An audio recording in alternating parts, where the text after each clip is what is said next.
This film contains horror content that may be disturbing for some audiences. Viewer discretion is advised. The stories depicted are fictional and meant for entertainment purposes only. They include elements of horror, suspense, and possibly intense and frightening themes. If you are sensitive to such content, please consider this before viewing.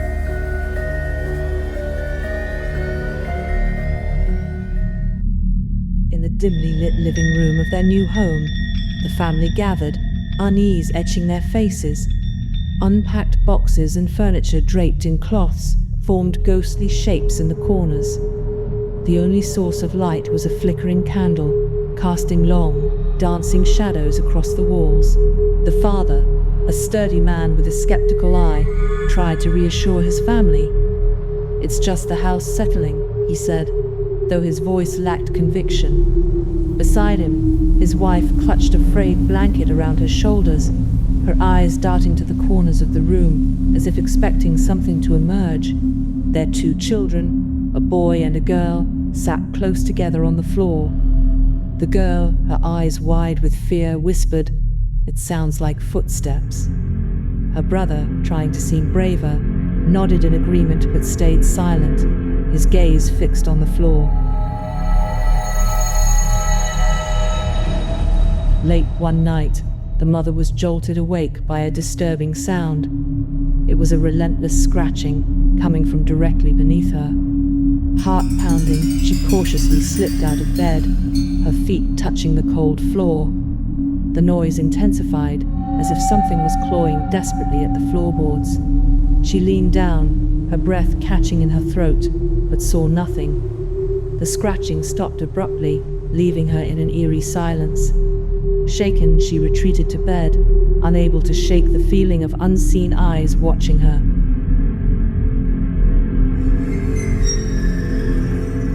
The father, always the skeptic, had his encounter in the basement. While checking the old pipes, he heard a soft, thumping sound behind the walls. Rationalizing it as just rodents, he continued his work. Suddenly, a shadow darted across the wall, just at the edge of his vision. He spun around, flashlight in hand, but found nothing. The air grew inexplicably colder, and he felt a distinct sensation of being not alone. Dismissing it as his imagination, he quickly finished his work, but the feeling of an unseen presence lingered. The son experienced his encounter in his room. Lying in bed, unable to sleep, he felt a sudden chill. Looking up, he saw his window open slightly, which he was sure he had closed. As he rose to shut it, the door of his closet creaked open by itself. Heart racing, he stared at the gaping darkness of the closet. For a moment, he thought he saw two glowing eyes staring back at him. He blinked, and they were gone. He closed the closet quickly, unease settling deep in his stomach. The daughter's encounter was perhaps the most unsettling. Playing alone in her room, she heard a soft, sing-song voice calling her name. It seemed to come from everywhere and nowhere. She searched her room, but found no source. The voice grew louder, more insistent, until it was abruptly cut off by a loud bang from the attic above. She screamed, running to find her parents, the haunting voice still echoing in her mind. On a night thick with tension, the family, united by their shared terror, made a decision to confront the unknown that lurked beneath their home. With trepidation gripping their hearts, they gathered in the living room, the eerie silence of the house amplifying their anxiety. The father, with determined hands, pried up several floorboards, revealing the dark void beneath. The gaping maw of the unknown yawned wide before them, an abyss of shadow and uncertainty. Armed with a flashlight, its beam a feeble guardian against the encroaching darkness, they peered into the depths below. At first, the light revealed nothing but the earthen underbelly of the house, a void that seemed to consume all light and sound. But then, a chilling noise pierced the silence, a soft, sinister scuttling, like the skittering of countless unseen legs. Their hearts pounded in their chests as they shifted the light towards the source of the sound. What they saw in that fleeting glimpse was the stuff of nightmares. A rat, grotesquely large and covered in matted fur, its eyes glinting with a malevolent intelligence, crawled towards them. But this was no ordinary rat. Its size was monstrous. Its limbs twisted and elongated in unnatural ways, as if it had been feeding on the darkness itself. Its teeth, sharp and yellowed, gnashed in the dim light, and a guttural hiss emanated from its throat, a sound so deeply unnatural that it seemed to resonate with the very foundations of the house. The family recoiled in horror as the creature moved with a jerky, erratic motion, as if controlled by some malevolent force. The sight of this abomination, this perversion of nature, was paralyzing. The air grew thick with fear, a palpable dread that clung to their skin. The beam of the flashlight trembled in their hands, casting wild shadows that danced and twisted across the walls, turning the room into a tableau of terror. That rat, an embodiment of their unknown fears, stared up at them with eyes that seemed to pierce their souls, a silent promise that this was only the beginning of their terror.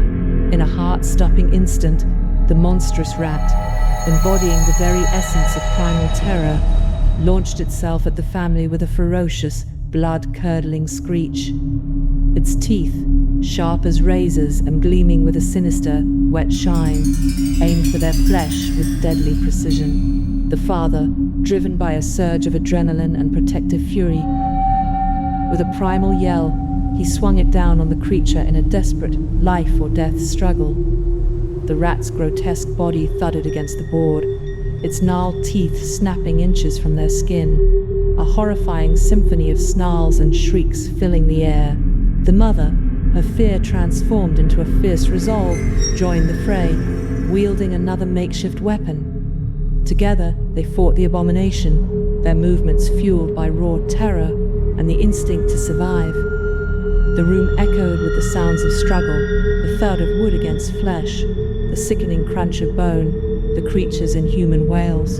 In a final, gruesome moment, the father delivered a crushing blow, silencing the creature's nightmarish shrieks. The rat lay still, its twisted body a testament to the horrific encounter. The family stood panting, hearts pounding in their ears, the stench of blood and fear thick in the air. As the family prepared to flee their nightmarish home, they found themselves trapped.